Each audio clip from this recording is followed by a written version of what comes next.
ত্রিপুরাতে কি আবারও লাল সুনামি, শুধু সময়ের অপেক্ষা? নমস্কার বন্ধুরা, আমি শিপক দাস, আপনারা দেখছেন সঙ্গে শিপক। বন্ধুরা, আজকে কিন্তু আমার আলোচনার বিষয়বস্তু হলো ত্রিপুরা, আমাদের পার্শ্ববর্তী রাজ্য। সেই ত্রিপুরাতে কি আবারও সিপিআইএম আসতে চলেছে, অর্থাৎ ক্ষমতায় 2028 যে বিধানসভা নির্বাচন, সেই 28 বিধানসভা নির্বাচনকে সামনে রেখে কিন্তু ত্রিপুরার বিভিন্ন জায়গা থেকে যে আমার কাছে খবর উঠে আসছে, তাতে কিন্তু সিপিআইএম এর জন্য একটি আশার আলো এই মুহূর্তে। কেন বলছি সিপিআইএম এর জন্য আশার আলো, কি কারণে বা আমি বলছি সিপিআইএম এর জন্য আশার আলো, এই বিষয়টি আমি আপনাদের সামনে তথ্য সহ তুলে ধরবো।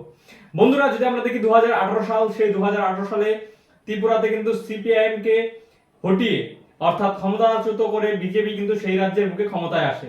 তারপর যদি 2023 সালের বিধানসভা নির্বাচন দেখি, সেই 2023 সালের বিধানসভা নির্বাচনে বলা চলে এক প্রকার হাড্ডাহাড্ডি লড়াইয়ে সিপিএম কংগ্রেস জোটকে হারিয়ে বিজেপি কিন্তু সেই রাজ্যে তৃতীয়বারের জন্য ক্ষমতায় আসে।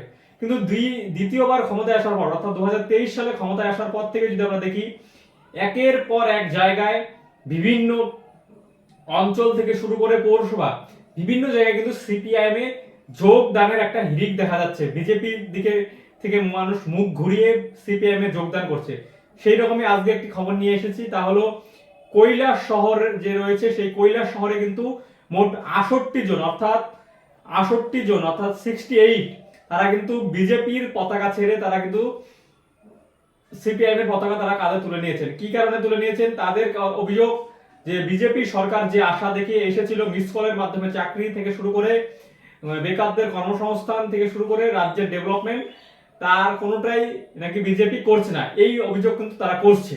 তাই কিন্তু বিভিন্ন রাজ্যের বিভিন্ন জায়গার পাশাপাশি সেই কৈলাস শহরেও কিন্তু মোট 68 জন যে ভোটার, তারা কিন্তু বিজেপি ছেড়ে তৃণমূল সিপিআইএম এ কিন্তু যোগদান করে। তাদের যে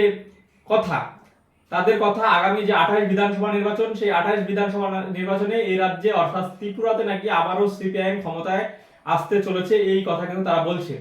এখন দেখার বিষয়, আগামী 28 বিধানসভা নির্বাচনকে সিপিআইএম কতটা নিজেদের জায়গা শক্ত করে আবারও ক্ষমতা দখল করতে পারে কিনা। কিন্তু আমাদের যা মনে হচ্ছে, তাতে কিন্তু ত্রিপুরাতে কিন্তু সিপিআইএম এর জন্য একটি অনুকূল পরিবেশ রয়েছে।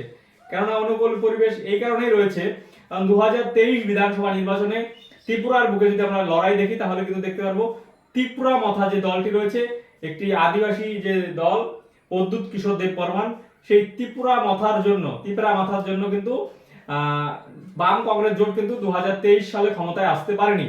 কিন্তু 2023 বিধানসভা নির্বাচনে সেই ত্রিপুরা মাথা বিজেপির বিরুদ্ধে লড়াই করে তারা যে 14টি আসন তারা জিতেছিল, সেই 14টি আসন কিন্তু জিতার পরে কিন্তু তারা কিন্তু বিধানসভা নির্বাচনের পরে কিছুদিন পরে তারা দেখা যায় যে সরকারের অংশ হয়। অর্থাৎ যারা নাকি বিজেপির বিরুদ্ধে কথা বলে তারা বিধানসভায় 14টি আসন জিতলো, সেই ত্রিপুরা মাথায় বিধানসভা নির্বাচনের পর কিন্তু তারা কিন্তু বিজেপির সঙ্গে জোট সরকার চালাচ্ছে।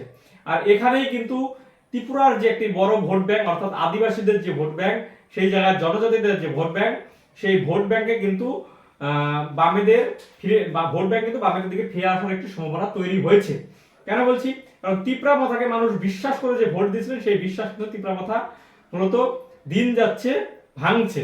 আর এর ফলে কিন্তু আগামী দিনে বামপন্থীদের বিভিন্ন যে ভোটের ফলাফল, সেই ভোটের ফলাফল বিশ্লেষণ করে কিন্তু বোঝা যাচ্ছে যে বামপন্থী অর্থাৎ সিপিআইএম এর কিন্তু আগামী 28 বিধানসভা নির্বাচনে কিন্তু ক্ষমতায় আসার প্রবল সম্ভাবনা রয়েছে।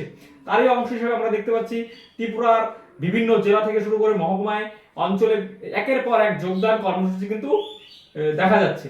তারই অঙ্গ হিসেবে কৈলাস শহরে বিজেপি ছাড়ছেন 68 জন ভোটার, সিপিআইএম কর্মীদের সাথে তারা কাঁধে কাঁধ মিলিয়ে আগামী দিনে বিজেপিকে সরানোর কাজ করবেন, এই অঙ্গীকারবদ্ধ হচ্ছেন।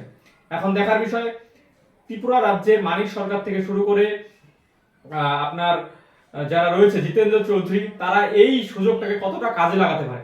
কিন্তু আমার এই জায়গা থেকে যা মনে হচ্ছে, তাদের কিন্তু আগামী 28 বিধানসভা নির্বাচনকে সামনে রেখে ত্রিপুরার বুকে মানিক সরকার থেকে শুরু করে জিতেন্দ্র চৌধুরীর নেতৃত্বে আগামী 28 বিধানসভা নির্বাচনে সিপিআইএম একটা প্রবল সম্ভাবনা রয়েছে, এই বিষয়টি কিন্তু আমি মনে করছি।